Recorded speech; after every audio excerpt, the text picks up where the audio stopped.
बिस्मिल्लाहिर्रहमानिर्रहीम। अस्सलाम वालेकुम, वेलकम टू लिटरेचर ऑनलाइन। आज का टॉपिक है मैथ्यू आर्नल्ड की पोइम द स्कॉलर जिप्सी। ये पोइम पब्लिश हुई थी 1853 में। ये एक एलिजी लिखी गई है और इसकी एक कंपेनियन पोइम लिखी गई थी जिसका नाम था थर्सेस, मतलब इसका कंपेनियन पीस था, इसके बाद लिखा गया था। वो बेस्ड है, ये एक 17th सेंचुरी एक स्टोरी थी, Oxford story found in Joseph Glanvill's की बुक है द वैनिटी ऑफ डॉगमेटाइजिंग। 1661 में ये पब्लिश हुई थी। उस स्टोरी पे बेस करके मैथ्यू आर्नल्ड ने ये स्कॉलर जिप्सी लिखी है कि एक जिप्सी जो स्कॉलर भी था। तो स्टोरी इस ऑक्सफोर्ड एलिजी में ये एक म्यूज़िकल पीस था जो कि रॉल्फ वैन विलियम्स ने लिखा था। विलियम्स का पीस था, म्यूज़िकल पीस, ठीक है। और इसमें ये स्कॉलर जिप्सी की लाइंस को यूज़ किया गया और इस म्यूज़िक पीस का नाम दिया गया एन ऑक्सफोर्ड एलिजी। स्टोरी क्या है इस पोइम के पीछे, ग्लैनविल बताता है, क्योंकि ग्लैनविल की बुक, जोसेफ ग्लैनविल की बुक थी द वैनिटी ऑफ डॉगमेटाइजिंग। उससे ये स्टोरी आती है कि एक ऑक्सफोर्ड का स्टूडेंट था जिसने जो बहुत ज़्यादा इम्पावरिस्ट था, उसकी वजह से ही left his studies to join a band of gypsies. और वो उनके साथ इतना ज़्यादा एसोसिएटेड हो गया कि वो उनके सीक्रेट्स जो थे वो सारा कुछ वो लर्न करने लग गया और उन्होंने उसे अपने बहुत सारे सीक्रेट्स बताए about trade, about their traditions and about their living styles, ठीक है। And after some time he was discovered and recognised by 2 of his former Oxford associates. जब वो काफ़ी अरसा जिप्सीज़ के साथ रह चुका था तो कुछ अरसे के बाद उसको अपने 2 ऑक्सफोर्ड के दोस्त मिले जिन्होंने उससे जाना that the gypsies had a traditional kind of learning among them and could do wonders by the powers of imagination their fancy binding that of others. कि जिप्सीज जो हैं उनके पास कुछ मखसूस किस्म की, कुछ स्पेसिफिक किस्म की ट्रेडिशनल ट्रेड्स हैं उनकी जो उनको बहुत ज़्यादा पावरफुल बनाती हैं। मतलब काफ़ी कुछ टीचिंग्स जो हैं वो जिप्सीज़ के ट्रेडिशंस में और कस्टम्स में हैं। और उसने ये कहा कि जब मैं ये सब कुछ सीख जाऊंगा, जब मैं हर चीज़ सीख जाऊंगा तो I would leave them and give an account of these secrets to the world. तो मैं दुनिया को ये सब सीक्रेट्स जिप्सीज़ के बताऊंगा।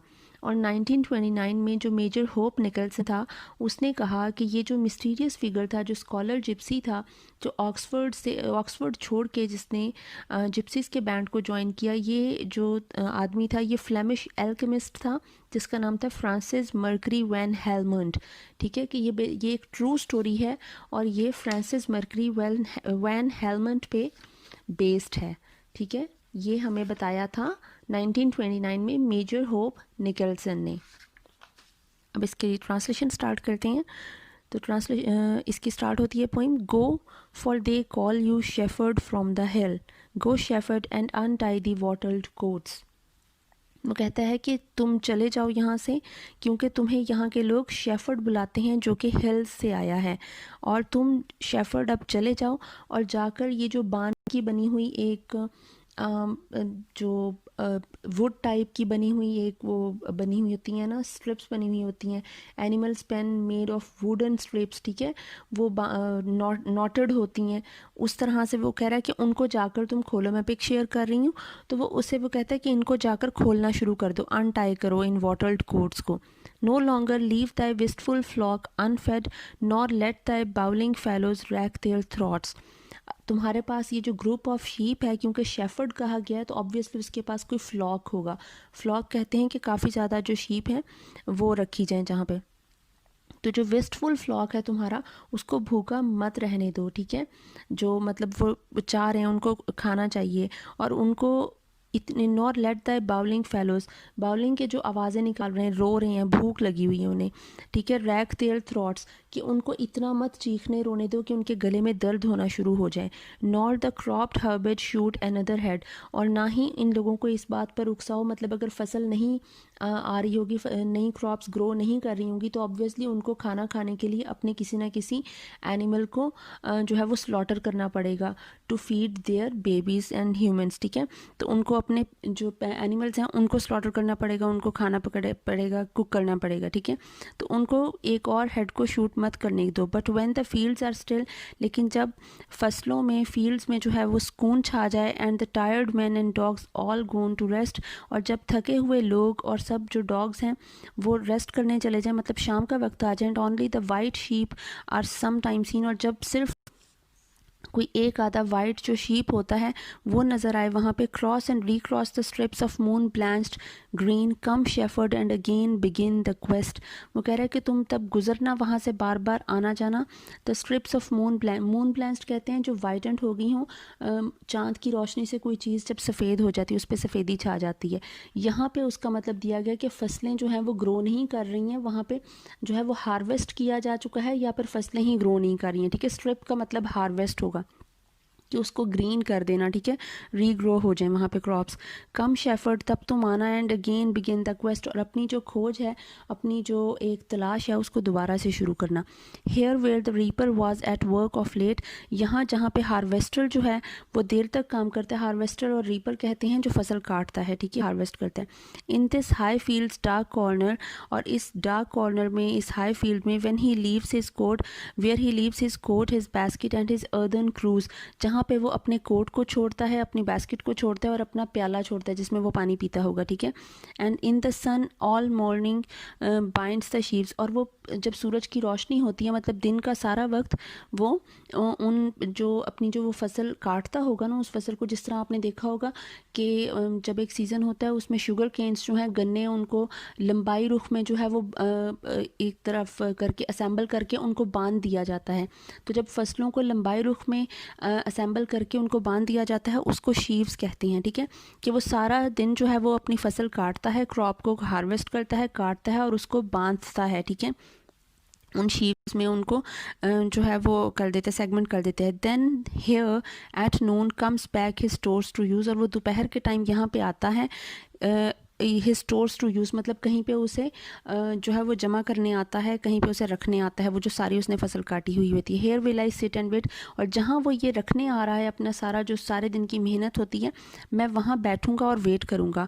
While to my ear from uplands far away, जबकि मेरे कानों में बहुत दूर से आवाज़ें आएंगी। The bleating of the folded flock is borne, वो जो ब्लीटिंग कहते हैं आवाज़ को, बिल्कुल मनमनाने की आवाज़, हल्की सी आवाज़ होती है, तो वो जो शीप की जो आवाज़ें हैं वो मेरे कानों में बहुत दूर से सुनाई दे रही हैं। With distant cries of reapers in the corn, और कॉर्न की जो फसल होती है उसमें रीपर्स की, हार्वेस्टर्स की आवाज़ें भी सुनाई दे रही हैं। All the live murmur of a summers day, और ये सारा कुछ, ये जो शोर है ये किस चीज़ का है, ये मर्मर, ये जो शोर है ये एक समर्स डे का है, ये गर्मियों के दिन का शोर है, मतलब फसल काटने के दिन है, ठीक है।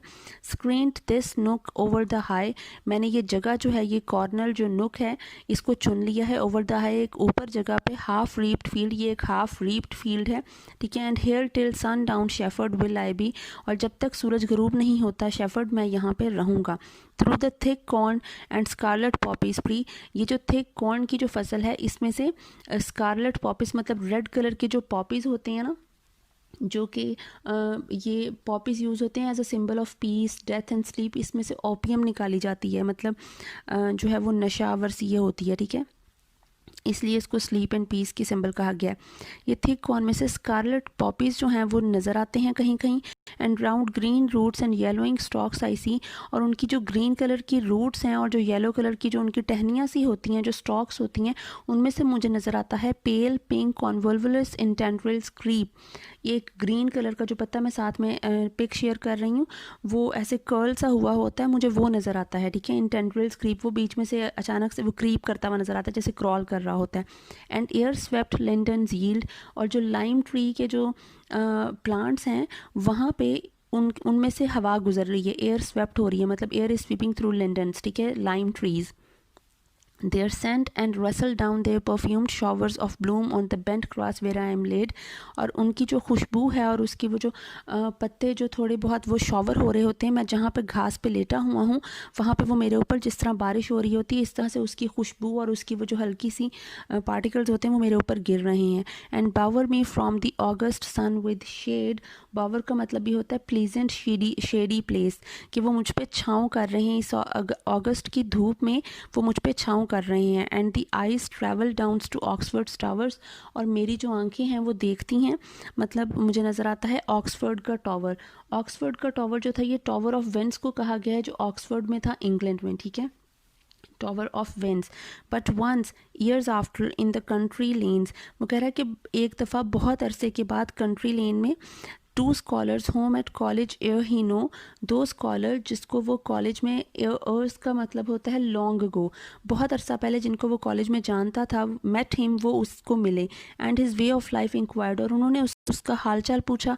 Where eight he answered that the gypsy crew his mates had arts to rule as they desired. और उसने उन्हें बताया कि जो जिप्सी लोग होते हैं, जो उसके साथी हैं आजकल, his mates had arts to rule as their desired, उनके कुछ रहने के तरीके हैं. ठीक है, रूल्स हैं. The working of men's brains and they can, और उनके कुछ अपने असूल हैं, कुछ तरीके हैं. The working of men's, they desired the working of men's brains, कि किस तरह वो काम करना चाहते हैं. And they can bind them to what thoughts they will. And I he said the secrets of their art when fully learned will to the word impart, but it needs haven sent moments for the skill. वो कह रहा है कि मैं जब ये सारा कुछ सीख जाऊंगा ना, इनके तौर तरीके में सीख जाऊंगा, तो मैं भी वापस इसी दुनिया में आ जाऊंगा, मतलब जो एक नेचुरल और नॉर्मल लोग हैं, नॉर्मल दुनिया में वापस आ जाऊंगा. Will the word to impart में उनके पास वापस आ जाऊंगा.